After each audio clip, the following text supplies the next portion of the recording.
일식과 함께 폭발이 일어나며 The lightless earth. 지구는 빛을 잃어버리고 Darkness is all I recognize from this world. 우주를 떠돌아다니던 파편들을 Energy of love. 한 소녀가 어떠한 힘과 함께 지구로 끌어모읍니다. We become one again.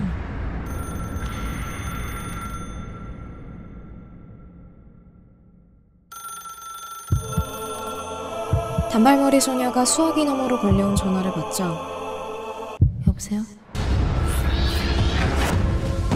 잊고 있었던 과거가 섬광처럼 지나갑니다.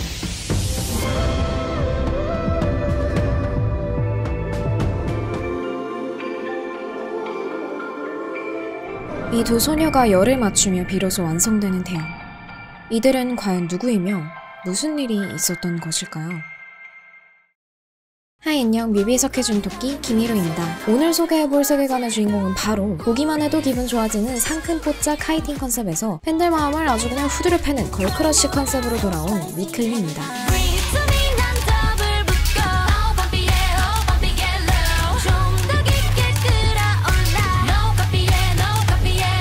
아직 뮤비를 안 보셨다면 위 카드를 눌러 뮤비를 꼭 보고 오시는 것을 권장합니다. 그럼 바로 시작할까요?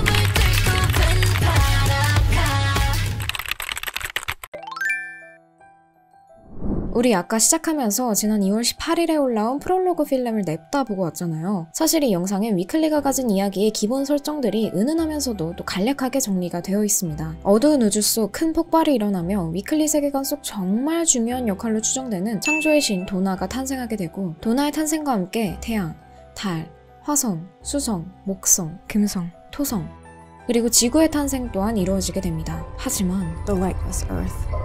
어째서인지 지구는 빛을 잃어버리고, 이를 통해 도나와 태양은 빛을 잃은 지구에 달을 보내 무슨 일이 생겼는지 살펴보게 합니다. 일단 여기에서부터 저는 좀 흥미로웠던 게요. 실제로 태양은 태양계 중심에 존재하는 항성으로 학술적 정의로는 스스로 빛을 내는 천체만을 별이라고 하기 때문에 태양계의 유일한 별이자 에너지의 근원이잖아요. 더불어 태양계 모든 행성들이 태양을 중심으로 공존하고 있죠. 그렇기에 다른 행성, 위성에게 지시를 내리는 리더인 수지님이 태양을 상징하고 있다는 점과, 또 달은 지구를 맴돌며 공존하는 위성이란 말이죠.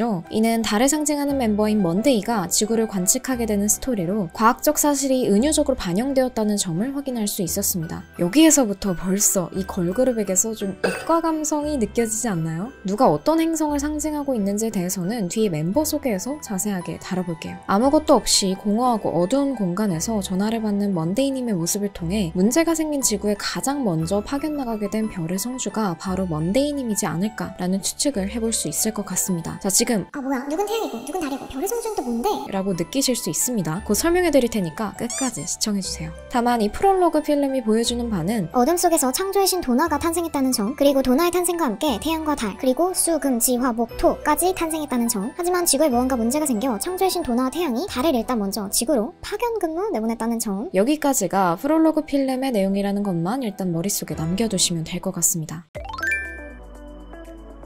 자, 그럼 이제 여기까지 오셨다면 대충 뭔가 위클리 세계관이 태양계와 우주 그런 것과 관련이 있을 테지만 구체적으로 어떤 세계관을 가지고 있는지 궁금하실 거라 생각합니다. 위클리 선생님들은 제가 누차 이과 감성 걸그룹인 것 같다 라고 강조한 것처럼 각자의 멤버들이 태양과 달, 수, 금, 지, 화, 목, 토를 관할하고 있습니다. 즉 별의 성주, 아니 진짜 성주인 거죠. 태양은 위클리의 리더인 수지님이, 달은 지구로 가장 먼저 떠난 먼데이님이, 화성은 지안님, 수성은 지유님, 목성은 소님, 금성은 조아님, 토성은 제이님이 관찰하고 있습니다. 그런데 수, 금, 지, 화, 목, 토, 지구를 관할하는 인물은 없잖아요. 제가 추측하기엔 아마 바로 모두 행성을 관할하는 성주가 있지만 지구만 어떤 문제로 성주 자리가 비어있어 뭔가 트러블이 생긴 게 아닐까라는 추측을 해볼 수 있을 것 같습니다. 그러므로 위클리의 세계관은 먼데이님을 시작으로 이 7 인물들이 빛을 잃어버린 지구를 다시 돌려놓기 위해 각각의 행성에서 지구로 모여 문제를 해결해 나간다는, 그런데 그 해결의 매개체가 뭐겠어요? 당연히 음악이지 않겠습니까?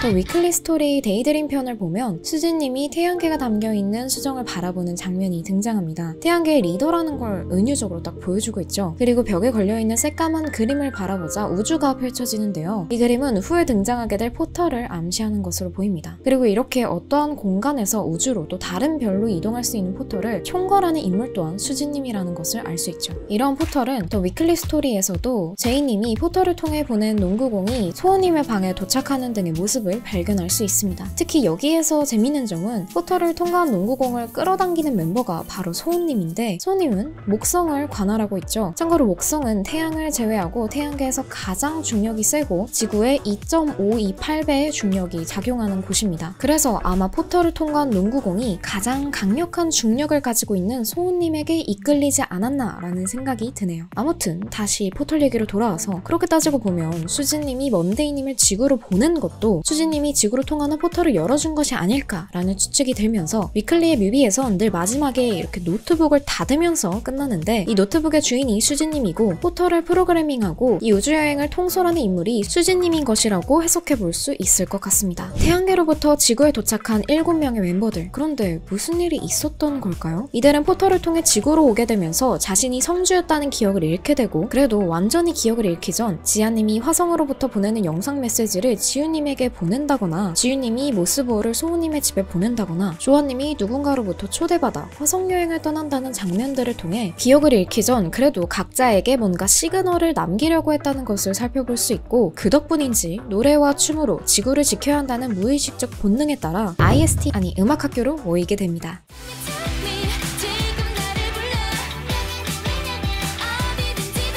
여기에서도 자신이 관할하는 태양계 모형을 가지고 노는 멤버들을 통해 은유적으로 기억을 잃긴 했지만 이들이 태양계와 관련된 인물들이라는 것을 암시하고 있죠. 특히나 먼데이님은 달이 아닌 지구를 들고 있는 것을 확인할 수 있는데요. 이는 어둠에 쌓인 지구를 관찰하기 위해 가장 먼저 온 달이라는 지구와 달의 밀접한 관계를 보여주기 위함을 강조하는 게 아닐까라고 해석해 볼 수 있을 것 같고, 지구를 원탁 한가운데 놓는 수진님의 모습을 통해 먼데이님에게 지구에 문제가 생겼다는 사실을 전해들은 수진님이 멤버들을 불러 모아 지구를 지키기 위해 이들이 모였다는 사실을 암시하는 것이라고 추측해 볼 수 있을 것 같습니다. 자, 그리고 지그재그에서부터 위클리 세계관에서 계속 등장하게 될 달팽이와 고양이가 처음 나타납니다.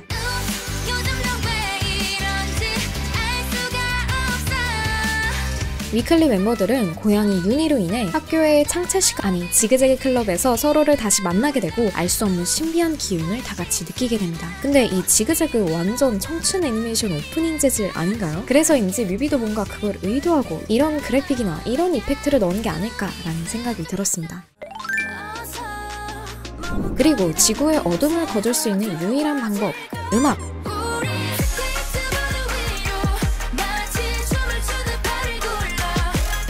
음악을 향한 무의식적 본능으로 인해 운명처럼 지그재그 클럽에 모여 사랑의 에너지를 통해 버스킹을 함께 준비하던 멤버들을 찾아온 윤희를 따라 12시 12분 창조의 신 도나의 공간에 도착하게 되고, 윤희 진짜 귀여워, 너무 귀여워. 하지만 지구에 도착하고 기억을 잃은 후 처음 보게 되는 초현실적인 공간에 차마 이곳이 현실임을 자각하지 못하게 됩니다. 그리고 이런 이들을 구름 위에서 지켜보는 윤희와 도나. 위클리 멤버들은 도대체 언제쯤 기억을 되찾게 되는 걸까 싶은 그 순간, 다른 멤버들은 자신이 연 포털을 지나 지구로 와 모두 기억을 잃었지만 포털을 연 인물로서 유일하게 포털을 통해오지 않은 것으로 추측되는 수진님이 가장 먼저 기억을 되찾는 듯한 묘한 표정을 보여줍니다. 그리고 이번엔 도나님이 보낸 티켓으로 지아님의 행성인 화성으로 여행을 떠납니다. 애프터스쿨 뮤비처럼 똑같이 12시 12분에 포털이 열리고 그 포털을 통해 모두가 화성으로 떠나죠. 더 위클리 스토리에서 화성으로부터 온 메시지가 제목이었던 거 기억나시나요? 바로 그 떡밥이 전 여기에서 회수가 된 것 같다라는 생각을 했습니다. 포털을 통해 화성에 도착했지만 아직 자신이 성주라는 사실을 기억해내지 못하는 위클리 멤버들. 위클리의 컨셉이 벤파라를 기준으로 강렬해진 데에는 다 이유가 있었던 걸까요? 멸망이 가까워진 지구뿐만 아니라 암흑 에너지로부터 위험해진 태양계의 상황과 드디어 수진님을 시작으로 본인의 정체를 자각하고 성주의 모습으로 각성한 멤버들이 신전에 모이게 된 모습을 바로 벤파라에서 확인할 수 있습니다. 이들은 과연 어둠으로 빛을 잃어가는 태양계를 구해낼 수 있을까요? 그 마지막은 벤파라 뮤비에서 확인하실 수 있습니다.